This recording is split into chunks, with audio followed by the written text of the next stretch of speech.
जय श्रीराम बालमित्रांनो, काल आपण बघितलं की वाल्याचा वाल्मिकी कसा झाला. आता वाल्मिकी ऋषींचा आश्रम सुरू झाला आहे आणि त्यांच्या आश्रमामध्ये शिष्यवर्ग वेदाचे धडे घेत आहेत, शास्त्रांचे धडे घेत आहेत. अशा वेळी नारद मुनी पुन्हा त्यांच्या आश्रमात आले. आता पुढे काय झालं बघूया.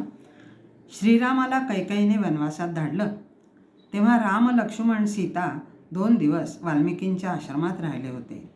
आता राम अयोध्येच्या राजसिंहासनावर बसले आहेत. त्यांनी सीतामाईचा त्याग केलेला आहे. यावेळी सीतामाईने 2 बालकांना जन्म दिला आहे. ती वाल्मिकींच्या आश्रमात आहेत. वाल्मिकींच्या मनात प्रश्न उठला आहे, रामाचं वागणं बरोबर आहे की चूक? श्रीरामाबद्दल त्यांच्या मनात अपार आदर आहे. राम चुकीचं वागूच शकत नाही. एक राजा म्हणून ते जे वागले ते बरोबरच आहे. पण जनापवाद दोन्ही बाजूंनी असतात. म्हणून योग्य त्या थोर पुरुषाकडून म्हणजेच नारद मुनींकडून एकदा याची शहानिशा करावी म्हणून त्यांनी नारद मुनींना विचारले, गुरुवर, सद्य परिस्थितीत संपूर्ण जगामध्ये सर्वात आदर्श पुरुष कोण आहेत? वास्तविक वाल्मिकी रामचंद्रांना चांगले ओळखत होते. तरीही त्यांनी हा प्रश्न विचारला. प्रश्न ऐकल्यानंतर नारदांना खूप आनंद झाला. त्यांनी रामाचा सर्व गुण संपन्न असल्याचे सर्टिफिकेटच देऊन टाकले आणि तसा पुरुषोत्तम श्रीरामच आहेत असे ठासून सांगितले आणि ते तिथून निघून गेले. सीता त्यागाची नांदी. महर्षी वाल्मिकींनी रामायण लिहिले त्यावेळी रावणाचा वध झालेला आहे. श्रीराम अयोध्येच्या राजसिंहासनावर आरूढ आहेत. त्यांनी सीतेचा त्याग केलेला आहे आणि सीता वाल्मिकींच्या आश्रमात आपल्या 2 बाळांसवे राहते आहे. रामचंद्रांचा राज्यकारभार व्यवस्थित चालू असताना तिथे अष्टावक्र मुनी येतात. राज्यकारभार व्यवस्थित चालू आहे ना असं विचारतात आणि रामाला उपदेश करतात. जो राजा आपल्या प्रजेला सर्वतोपरी सुखी ठेवतो तोच खरा चांगला. रामाने अष्टवक्र मुनींना शब्द दिला, मी राज्यहिताचा नियमभंग करणार नाही. एखाद्या वेळेस राज्यहितासाठी मला भगवती सीतेचा जरी त्याग करावा लागला तरी तसा निर्णय घेताना मी मागे पुढे पाहणार नाही. रामाचं उत्तर ऐकून अष्टावक्र मुनींना फार आनंद झाला आणि काही काळातच रामाचे शब्द खरे होण्याची वेळ आली. भगवती जानकी एक चित्र प्रदर्शन बघायला गेली होती. एका चित्रकाराने रामाच्या जीवनावर काढलेली ती चित्र होती. ती बघत असताना जानकीला सगळा वनवास डोळ्यापुढे आला. त्यावेळी जानकीला डोहाळे लागले होते. म्हणून रामचंद्रांनी तिला तिची इच्छा विचारली. त्यावर ती म्हणाली, हे प्रदर्शन पाहिल्यावर मला तपोवनात जाण्याची इच्छा होती आहे. आपण जेव्हा वनात गेलो होतो तेव्हा सगळ्या ऋषी पत्नींनी माझं खूप कौतुक केलं. तेव्हा त्यांना देण्यासाठी आपल्याकडे काहीच नव्हतं. आता वस्त्रालंकार देऊन थोडं तरी उतराई व्हावं असं मला वाटतं. आपल्या वंशाच्या उत्तराधिकाऱ्यासाठी त्यांचे आशीर्वाद घ्यावेत. अयोध्येत सीतेबद्दल जनमत. त्याच रात्री रामचंद्र आपल्या अभ्यासिकेत असताना त्यांनी पाहिले त्यांचा खास दूत बाहेर घुटमळतोय. वास्तविक तो महत्त्वाचा खबरा असल्यामुळे तो रामांना कधीही भेटू शकतो. पण आत्ता तो आत येत नाही आहे. रामचंद्रांनी त्याला आत बोलावले. तो आत आला पण काहीच बोलत नाही आहे. नुसताच रामाकडे बघतोय आणि आसवं ढाळतो आहे. रामांनी त्याला खरी गोष्ट सांगायला भाग पाडलं. तेव्हा त्यांनी सांगितलं की इक्ष्वाकू कुळाच्या पवित्र राजसिंहासनावर ही कलंकित जानकी कशी बसू शकते आणि धर्मपरायण श्री रामराजांना हे कसे चालते असा अयोध्यावासियांचा सवाल आहे. रामाने त्याचे ऐकून घेतले, त्याला जाण्यास सांगितले आणि एक निर्णय घेतला. आपल्या 3 भावांना लगेच बोलावले आणि सांगितले की एक मोठे जबाबदारीचे काम तुम्हाला करायचे आहे. ही माझी राजाज्ञा आहे. कोणीही विरोध करायचा नाही. मी आज सीतेचा त्याग करतो आहे.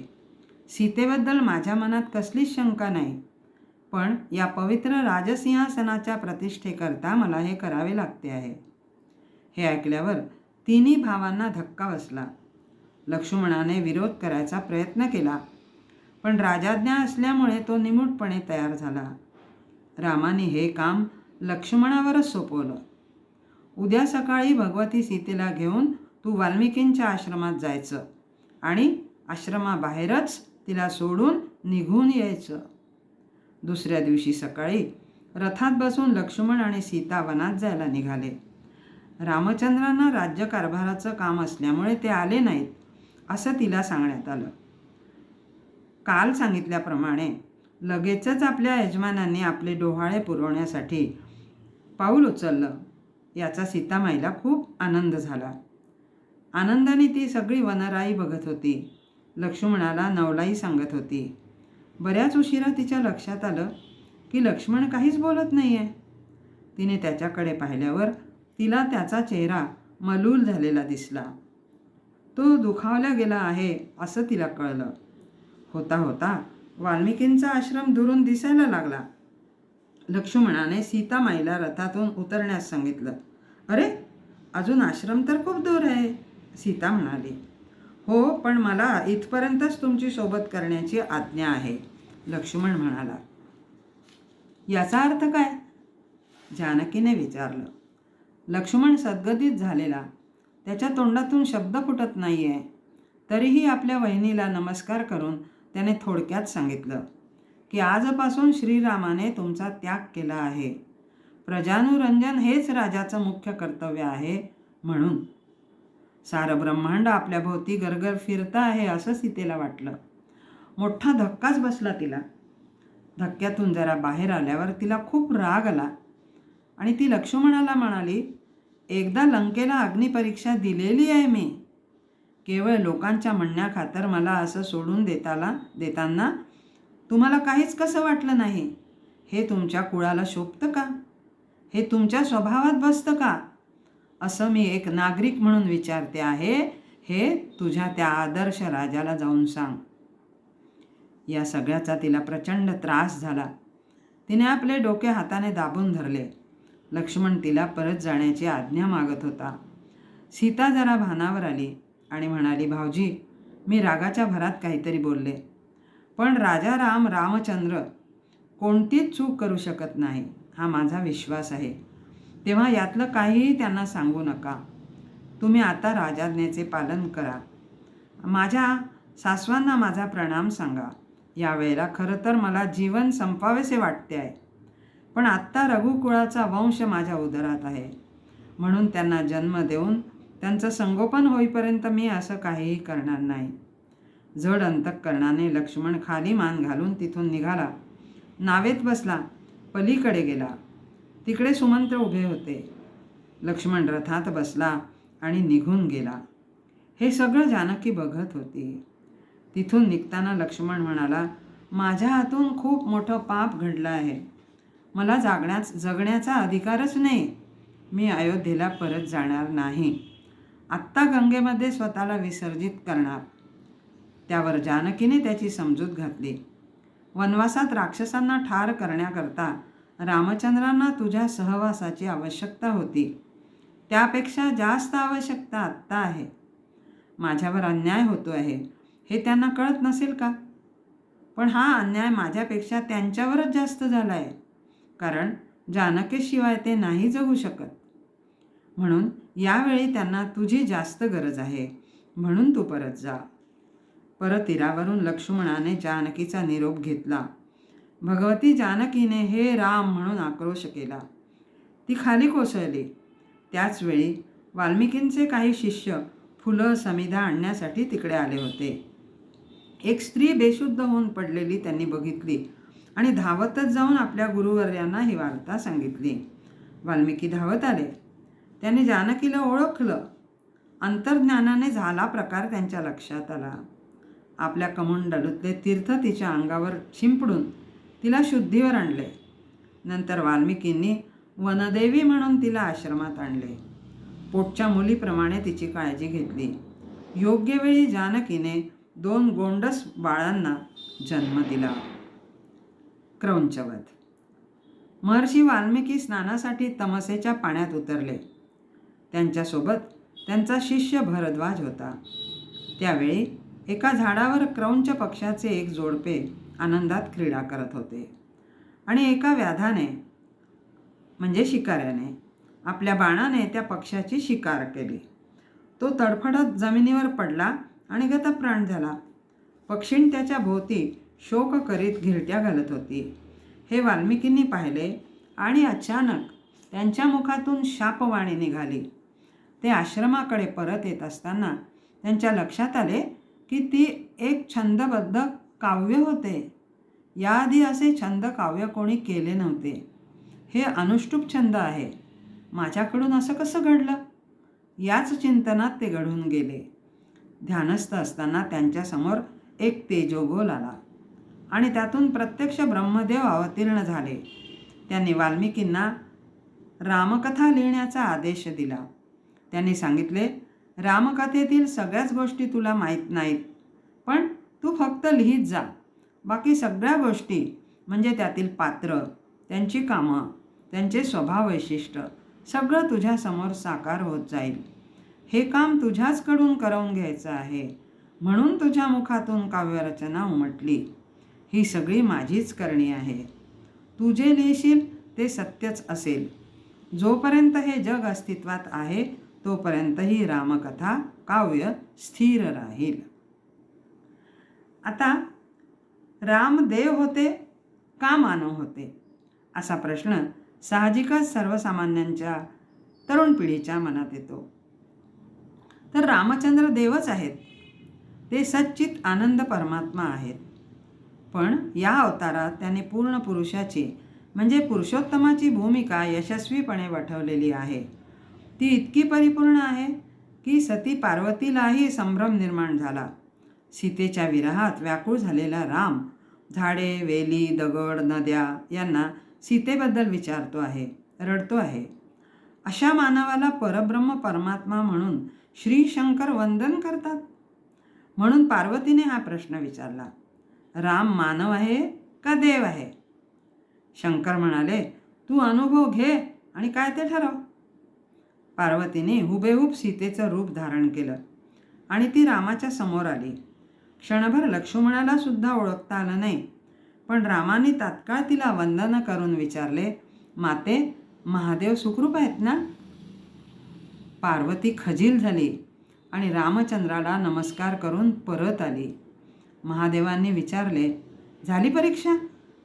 सती म्हणते, मी परीक्षा घ्यायला नाही, तुमच्या देवाला नमस्कार करायला गेले होते. वाल्मिकींनी त्याला पुरुषोत्तम म्हणून जगापुढे आदर्श ठेवला आहे. वेदव्यासांनी अध्यात्म रामायण लिहून रामाला आराध्य राम बनवले. दोन्हींचा एकत्र अभ्यास केल्यावरच रामकथा पूर्ण होते. कुशलव रामायण गाती. महर्षी वाल्मिकींचे रामायण लिहून झाले. आता त्यांना प्रश्न पडला की जनता जनार्दनापर्यंत हे कसे पोचवायचे? ज्या अर्थी भगवंतांनी माझ्याकडून हे करवून घेतले आहे, त्या अर्थी याच्या प्रसाराची जबाबदारी पण तेच घेतील. मी कशाला चिंता करू? असं म्हणून त्यांनी डोळे उघडले. तो समोर लवकुश उभे होते. त्यांनी विचारले, आजोबा, कसला विचार करत होता? वाल्मिकींना मुलांना पाहू खूप आनंद झाला.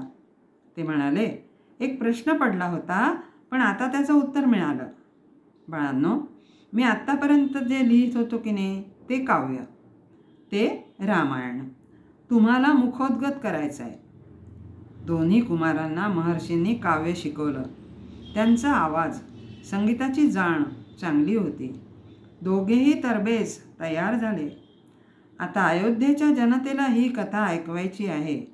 त्यासाठी रंगीत तालीम झाली. रंगीत तालमीसाठी श्रेष्ठ ऋषीगण, सगळे शिष्यवर्ग, पाहुणे मंडळी जमा झाली. सर्वांसमोर मुलांनी अतिशय उत्कृष्ट काव्य गायन केले. याला रामकथा म्हटले असले तरी प्रामुख्याने ही जानकीची कथा आहे. म्हणून अयोध्येच्या जनतेने ती ऐकलीच पाहिजे, जेणेकरून त्यांच्याकडून जो अपराध घडला आहे त्याचा पश्चाताप त्यांना झालाच पाहिजे आणि जानकीवरचा कलंक पुसला जाऊन सन्मानाने तिचा स्वीकार व्हावा, ही वाल्मिकींची इच्छा होती. मुलांना हे माहीत नाही की ही कथा कोणाची आहे. ते फक्त गुरूंची आज्ञा पालन करतात. सगळ्या ऋषीमुनींनी मुलांचं कौतुक केलं.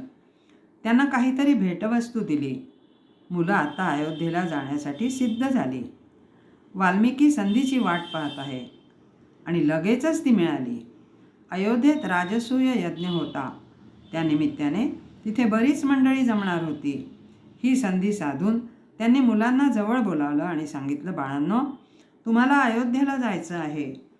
तेथील जनतेला आणि राजाला ही दिव्य कथा ऐकवायची आहे. जिथे जास्त समुदाय असेल तिथेच कथा करायची. कोणाच्या घरी कथा करायची नाही. कोणाच्या घरी जेवायला जायचं नाही. कोणी काही दिलं तर घ्यायचं नाही. भूक लागली तर कंदमुळं खायची. मी एक वनस्पती तुम्हाला देऊन ठेवतो. कंदमुळं नाहीच मिळाली तर त्यातली थोडी वनस्पती खायची, म्हणजे तुम्हाला भूक लागणारच नाही.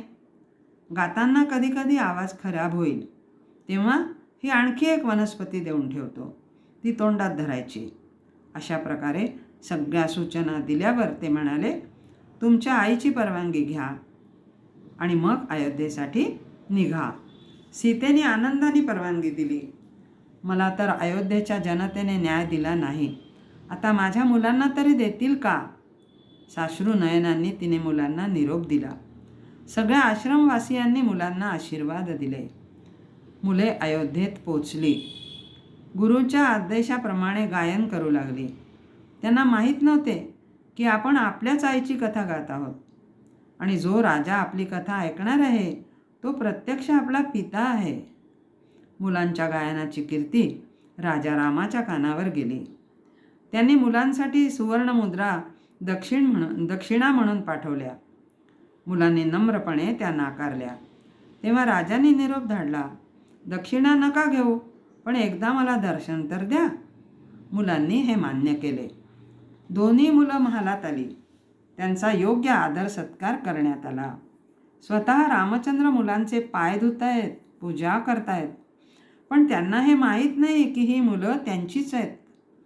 मुलांच्या नियमाप्रमाणे ते महालात कथा करणार नाहीत, पण यज्ञमंडपात करायला चालेल ना. मुलं आनंदाने तयार झाली. यज्ञमंडपात म्हणजे साक्षात विष्णूच्या दरबारात, आणि तेही एका सम्राटासमोर. मुलांना खूप आनंद झाला, पण तेथील अन्न ग्रहण करण्यास त्यांनी नकार दिला. दुसऱ्या दिवशी सकाळी मुलं यज्ञमंडपात पोचली. यज्ञ सुरू व्हायला अजून वेळ होता, म्हणून ते मंडपात सगळी व्यवस्था बघत फिरत होते. तो त्यांना एक सुवर्णमूर्ती तिथे दिसली. ती त्यांच्या आईसारखीच होती. ते पुन्हा पुन्हा पाहत होते. त्यांना कुठे माहीत होतं की ही मूर्ती त्यांच्या आईचीच आहे. प्रभू रामचंद्रांना कर्तव्य म्हणून अश्वमेध यज्ञ करायचा होता. ऋषीमुनींनी सांगितले, सपत्नीक यज्ञ करायचा असतो. रामा, तुला विवाह करावा लागेल. रामचंद्रांनी सांगितलं, हे कदापि शक्य नाही. भगवतीची जागा अन्य कोणी घेऊच शकत नाही. अयोध्येच्या राजाने पत्नीचा त्याग केला आहे. रामाने सीतेचा त्याग कधीच केला नाही आणि कधीच करू शकणार नाही. हे चालत असेल तरच मी यज्ञ करणार, अन्यथा मला यज्ञ करायचाच नाही. मग यातला सुवर्ण मध्य म्हणून ती मूर्ती बनवण्यात आली होती. कथा गायनाला सुरुवात झाली. कथा रंगत गेली. आपल्याच पित्याला आपल्याच आईची कथा सांगतायत लव आणि कुश. दोन्ही पक्षांना म्हणजे प्रभू रामचंद्राला आणि लवांकुशाला ह्याचा पत्ताच नाही. जनता प्रभूंकडे आणि बालकांकडे आळीपाळीने बघत आहे. एक बिंब तर दुसरं प्रतिबिंब. स्वये श्री राम प्रभू ऐकती, कुशलव रामायण गाती, कुशलव रामायण गाती.